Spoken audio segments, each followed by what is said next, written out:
கிச்சனில் இன்றைக்கி என்ன சமையல்னு பார்க்கலாமா? சுரைக்காய் போட்டு பொரிச்ச குழம்புங்க. வித்தியாசமாக ஒரு வதக்கி அரைச்ச முட்டை ஃப்ரை செஞ்சுருக்குங்க. முட்டை வந்து பாயில் ஆகிட்டுருக்கு.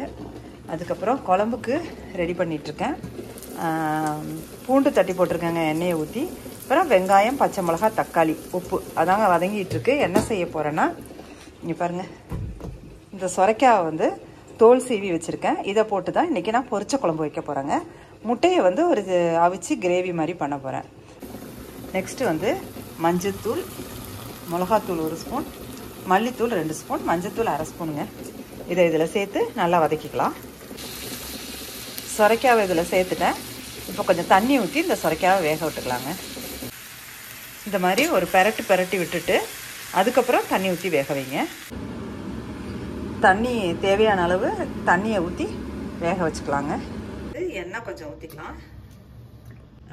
வித்தியாசமாக டேஸ்ட்டாக காரசாரமாக ஒரு முட்டை கிரேவி ரெடி பண்ணுவோன்னு முடிவு பண்ணியிருக்கேன். அதில் என்னென்ன போட போகிறேன்னா, இங்கே பாருங்கள், மிளகு ஒரு 1/2 ஸ்பூன், ஜீரகம் ஒரு 1/2 ஸ்பூன், சோம்பு ஒரு 1/2 ஸ்பூன், இங்கே பாருங்கள் இஞ்சியை கட் பண்ணி வச்சுருக்கேன், அதை போடுறேன். அதுக்கப்புறம் பூண்டு, பச்சை மிளகா, இஞ்சி பூண்டு பச்சை மிளகா தாங்க. அதை வந்து கொஞ்சம் வதக்கிக்கலாம். ஒரு 2 நிமிஷம் வதக்கட்டும். இதோட அப்படியே கொஞ்சம் கருவேப்பிலையும் இதில் சேர்த்துடலாம். இப்போ இதில் கொஞ்சம் வெங்காயம் ஆட் பண்ணிக்கலாங்க. சின்னதாக 2 வெங்காயம் வெட்டியிருக்கேன், அதை சேர்த்துக்கலாம். இதோட கொஞ்சம் சால்ட் ஆட் பண்ணி வதக்கிக்கலாங்க.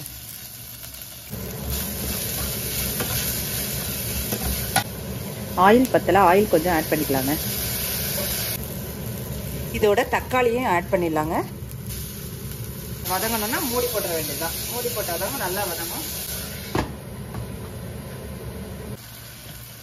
இதில் கொஞ்சம் மஞ்சத்தூள், மிளகாத்தூள், மல்லித்தூள் சேர்த்து வதக்கிக்கலாங்க.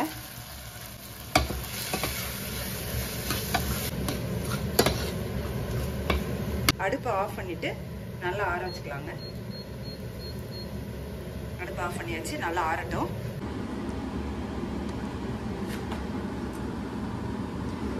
சுரைக்காய் நல்லா வெந்துருச்சுங்க.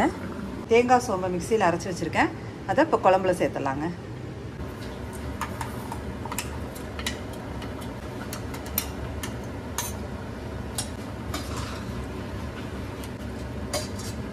தேங்காய் சோம்பும் அரைச்சதை இதில் ஊற்றியாச்சு. இது வந்து நான் நண்டு குழம்பு வைக்கிற மாதிரி இருக்குது அப்படின்னு நினைக்கிறேன்னா, என் பையன் சொல்லிட்டு போனால், நீ வந்து சுரைக்காய் வந்து நண்டு குழம்பு வைக்கிற மாதிரி இந்த சுரைக்காய் குழம்பு வை அப்படின்னு சொல்லியிருக்கான். கிட்டத்தட்ட வச்சுருக்கேன், ஆனால் அது அதே மாதிரி இருக்குமான்னு தெரியல. டேஸ்ட் அப்படி தான் இருக்குது, நண்டு குழம்பு மாதிரி. பார்ப்போம். அவ்வளோதாங்க, பொரிச்ச குழம்பு ரெடி ஆயிடுச்சு. நெக்ஸ்ட் வந்து முட்டைக்கு இந்த இது வதக்குனதை அரைச்சிட்டு வந்துடலாங்க. இதை வதக்கி வச்சிருக்கேன் இல்லையா முட்டைக்கு, இதை வந்து மிக்சியில் ஒரு பேஸ்ட்டாக அரைச்சிட்டு வந்துடலாங்க. மிக்சியில் இதை அரைச்சிட்டு வந்தாச்சுங்க. இப்போ நம்ம வந்து முட்டை கிரேவி செய்யலாம். கொஞ்சம் எண்ணெயை ஆட் பண்ணிவிடுவோம். ஏன்னா ஏற்கனவே எண்ணெய் வச்சு தான் எல்லாத்தையும் போட்டு வதக்கி எடுத்துருக்கோம். எண்ணெயை ஆட் பண்ணிட்டு லைட்டாக சூடானோன்னே இந்த கிரேவி இதில் சேர்த்துடலாம்.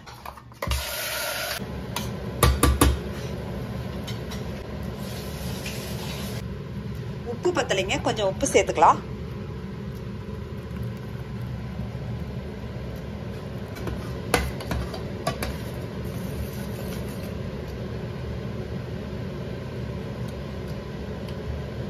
சூப்பர் டேஸ்டா காரசாரமா இருக்குங்க.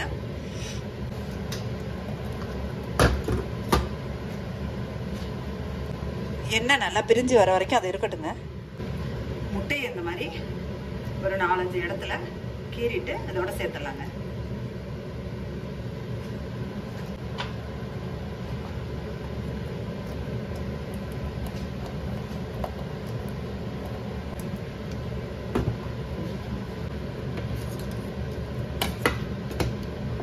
சூப்பரான ஒரு சைட் டிஷ் ரெடி ஆயிடுச்சு.